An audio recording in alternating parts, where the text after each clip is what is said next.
Okay, wonderful. Thank you, everyone, for joining us today in our next Loyalty Out Loud session. Joining us today is David Palfreeman.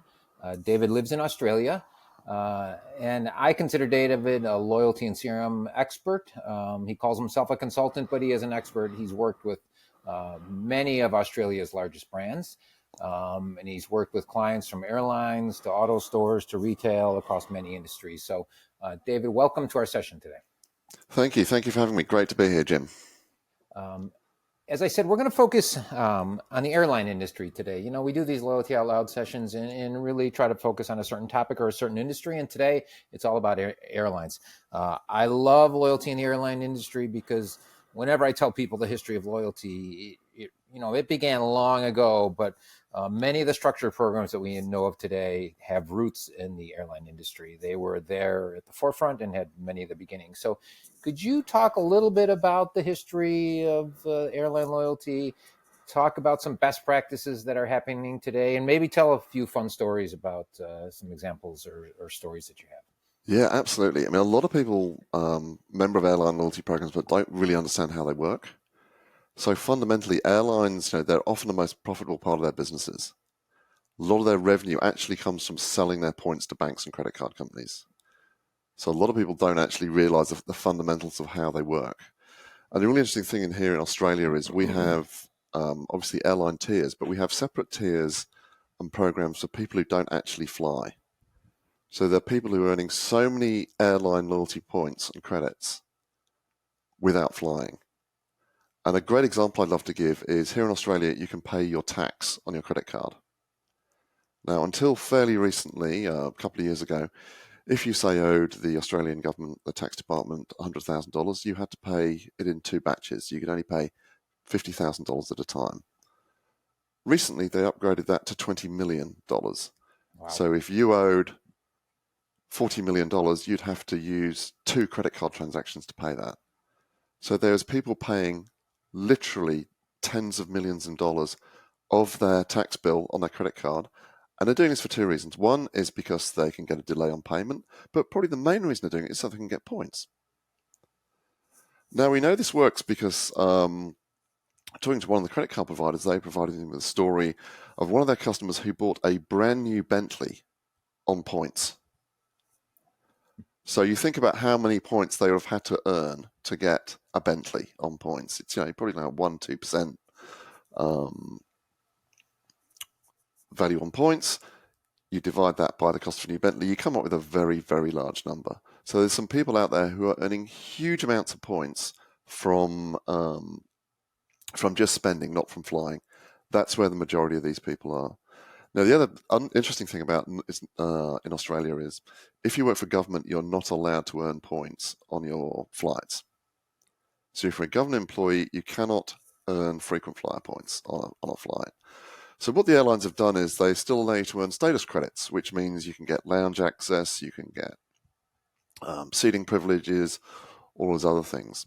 The other things the airlines have done here is they've realized that a lot of the sort of the key decision makers maybe don't fly that much, don't earn that much, so they give special benefits to them. So sometimes like the travel coordinators, travel managers, EAs to some of the CEO or chairman, they'll actually give them special airline privileges as well. They'll give them lounge access, they'll give them gold membership, just to incentivize them. And we actually have hidden airline programs as well here. So we have both our top airlines actually both have a non-publicized program which is an invite only.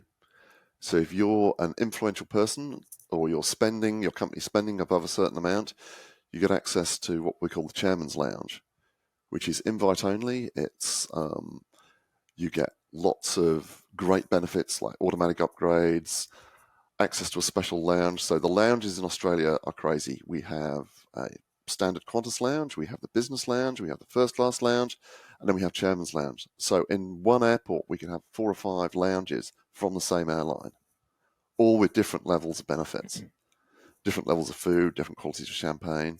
And of course, everyone wants to get into that top tier. Yeah. Now, are those special different programs or are those tiers in an existing program? So within some of the programs, they've got tiers within the programs. Some of them are hidden. Some of them have got different levels. So for one of the airlines, they have a program which is just purely targeted at customers who don't fly. So they have a spending targets, and if you hit those earn targets of points, which can be just through credit card or just through other ways of earning, most of it's through credit card transactions. You'll get free lounge access. You'll get a whole lot of other benefits. They also have a green tier, so encouraging people to buy carbon credits, buy some of their green products, and you can get credits for that. You get status credits, you get lounge access, things like that. So they've really thought about those non-flying members and how they can really benefit them. And the other really interesting thing with airlines is people often don't understand the difference between a passenger and a customer. So a great example of this, we have what we call the fly-in, fly-out workers. So on mine workers in Australia, a lot of these customers fly regularly on the airline. They're flying, every week, fly in, fly out. But they're just passengers. They're not customers. And what I mean by that is they have no say in what airline they fly. It's all decided by the company. So these airlines are very good at making sure that these customers are looked after. So, for example, it used to be in the business class lounge, you had to look smart, you have to wear a suit. Well, a lot of these mining workers don't wear suits. They wear what we call in Australia high vis. They wear the vests with the fluorescent things on them. They now allow them in, actually say that if you're wearing a high vis, you're allowed to wear that to go into the business lounge, just because of those customers. Interesting. Outside of Australia, I think we're seeing very similar practices. Is there a global brand you can think of that's just doing an amazing job from a loyalty perspective? Yeah, I mean, a lot of the big airlines, they're a member of, either Star Alliance or One World. And that having that access to that global network makes a huge difference. Yeah. And certainly, British Airways do very well. A lot of the Middle Eastern airlines got a fantastic product, a really, really great product, and with some amazing benefits as well. You fly on some of the Middle Eastern airlines, and their whole customer experience linked to their loyalty program is amazing. Yeah, I think the airlines are still leading the way when it comes to the secrets of loyalty and really treating the customer right. Focused, obviously, on getting that next purchase. Yeah. And I think one of the things the airlines are getting better at, and some of the airlines I've worked with, is making sure that you're targeting the right customers with the right offers. So a great example, one of the airlines I've worked with, I've given an example before, is targeting people who are regularly flying on a particular route. You don't want to give them offers if they're going to do that every week. You want to target people who are saying flying one way with them, and obviously flying back with your competitor. So giving offers that are relevant. Again, it comes back to attribution models. Often people get the attribution, what was the last point of contact, or we sent them this email and they use that offer. Well, that you need to get a lot more sophisticated than that. Yeah. How sophisticated are airlines getting with data? I mean, that what you just said requires extensive data and some really good modeling, right? Yeah, and also some logic and thinking behind it as well, not just looking at the data, but actually looking at what the customer journey and customer experience is. I mean, some of the things that the airlines and even some of the retailers and supermarkets are doing now is they're selling their data back to partners. So they've got this great mass of data, and especially with the credit card data, because when you get a credit card from an airline, they actually get access to, so if you've got an airline branded credit card, they actually have limited access to the data. So the credit card company will give a summary of the sort of spending categories and things that you're spending on. So they're using a lot of that data to tailor their campaigns.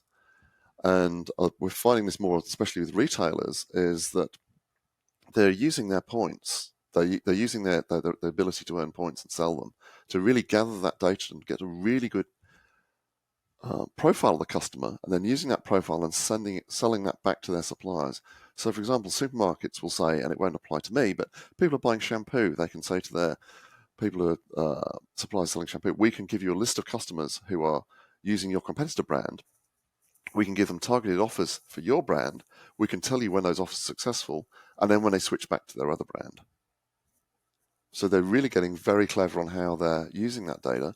Retailers the same. They're even in-store selling their in-store advertising space, even to non-suppliers. So, they'll be putting ads in store for like-minded products, cars, things like that, and actually getting a fairly decent revenue stream from it. And we're going to see more and more of that, especially with sort of high-end retailers. They've got high net worth individuals shopping there, and customers want to be able to target them. Companies want to be able to target them, so they're using that information. They can show them those suppliers. Look, these are the sort of customers who are shopping with us. We can put ads in our store or on our website or wherever it is, and you can target those customers. Yeah, it's. I've actually coined this as loyalty as a business. Yeah, When you become so sophisticated with your program and so advanced with your program, you're doing things like selling points that in many cases, and I used to tell this story, the American Airlines was once at one time, and it's still true today, the loyalty program itself is worth more than the American Airlines company yeah. itself. So you gave an example of selling points to partners. Are there any other ways to treat, to advance to loyalty, this my concept of loyalty as a business, or monetization of the loyalty program? I think a lot of it comes back down to data. So, for example, some of the airlines in Australia actually use their data business and sell it to other companies.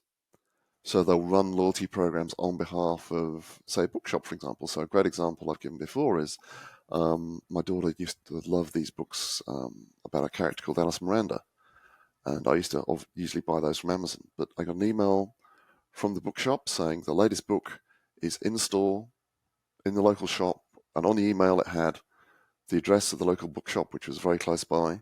And that actually incentivized me to go down that day and pick that book up from that store because it said it was in store at the local shop. It was really right offer, right time, right place, really very much personalized. And that's what airlines are really good at. They understand the data, they understand how to use it, and they're leveraging that to other companies, saying, look, we've got this great ability, this great capability, and they're selling that as a service to other companies.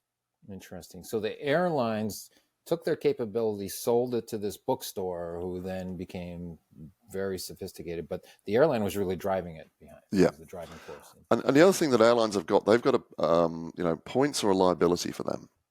Yes. So, at some point, people are going to want to redeem their points. And that's probably one of the biggest challenges airlines face is that they have all these points that they sell to credit card companies, that people build up these huge points balances and they need ways to redeem it. So airlines do partnerships with lots of other firms. So they partner with retailers, they partner with other travel companies, they'll partner with hotels. They really want to get that liability down. So they work with lots of other stores, certainly here in Australia, for how they can redeem those points. So they'll work with a lot of online retailers saying, you can earn 10 points, or you can actually use your points on this store to buy your products rather than using money. You can use your frequent flyer points. So it's really trying to get people to use their points and not just keep them on the books. Not just a keep lot it, of 'cause, people. Go ahead. Sorry. yeah, a lot of people, they accumulate an awful lot of points, Right. and I'd say it's a liability. And then the danger is for airlines. We've had a bit of this in Australia recently. Is that they want to redeem for flights, and there just aren't enough seats available. Right. Especially after COVID, people built up huge banks of points, and then as soon as people started flying again, there just wasn't enough seats available.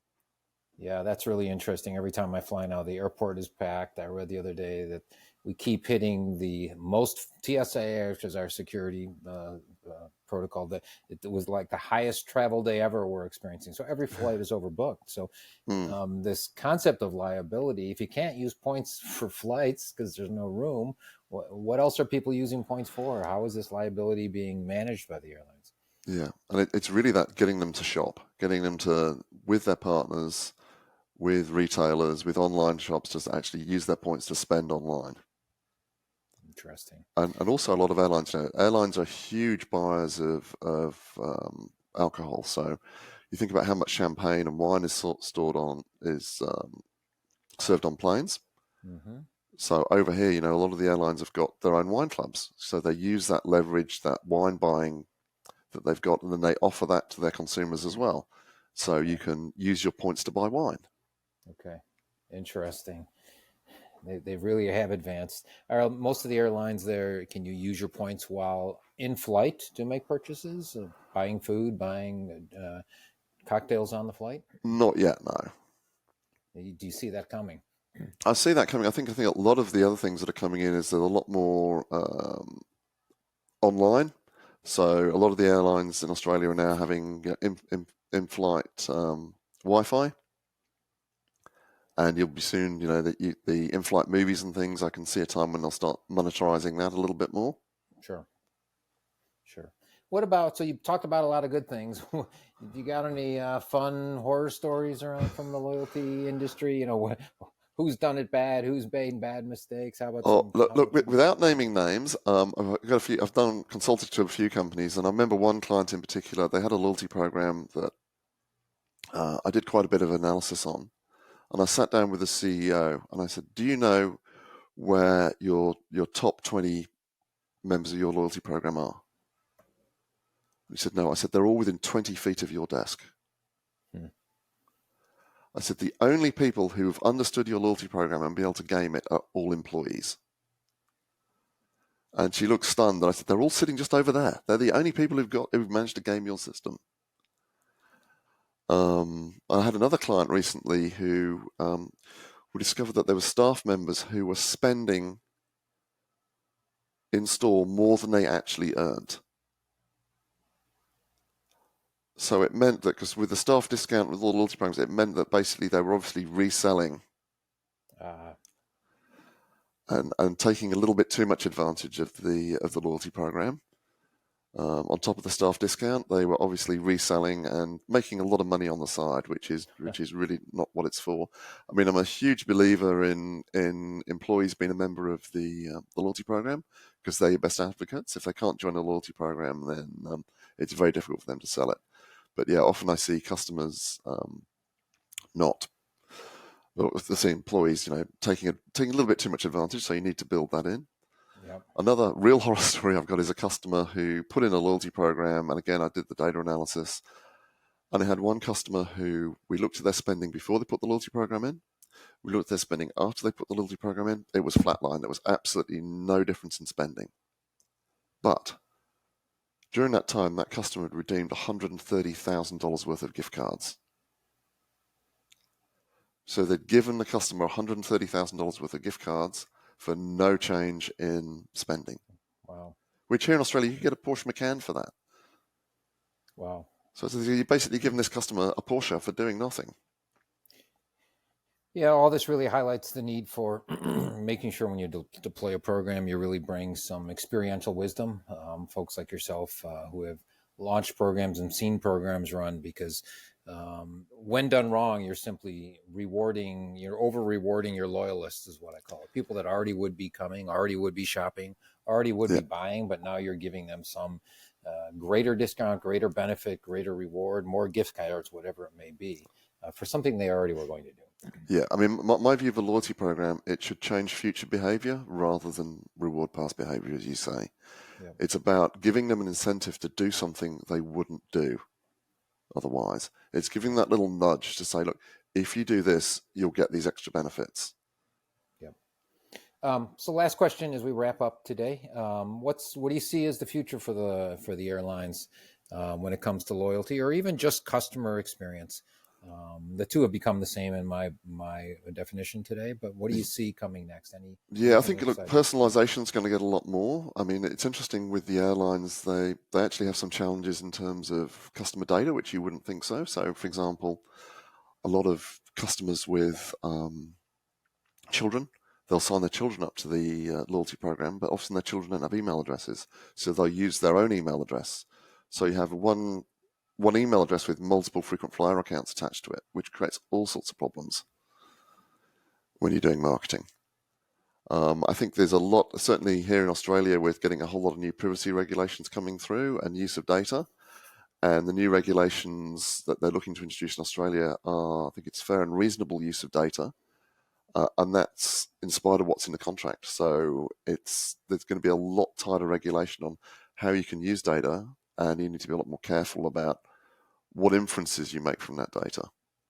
And especially with supermarkets, they know an awful lot about you, and how they use that data and how they store it and use it for marketing purposes is going to be a lot more regulated. Hmm. Yeah, we've seen that quite a bit. Typically, loyalty programs where people opt in and acknowledge the fact that companies are gathering data and using it. Loyalty becomes a strategic advantage in that situation. Yeah. Well, very good. David, thank you for joining today. And I appreciate your time and for your insightful conversation. So thank you. Thank you for having me. Great to chat, Jim. Yes.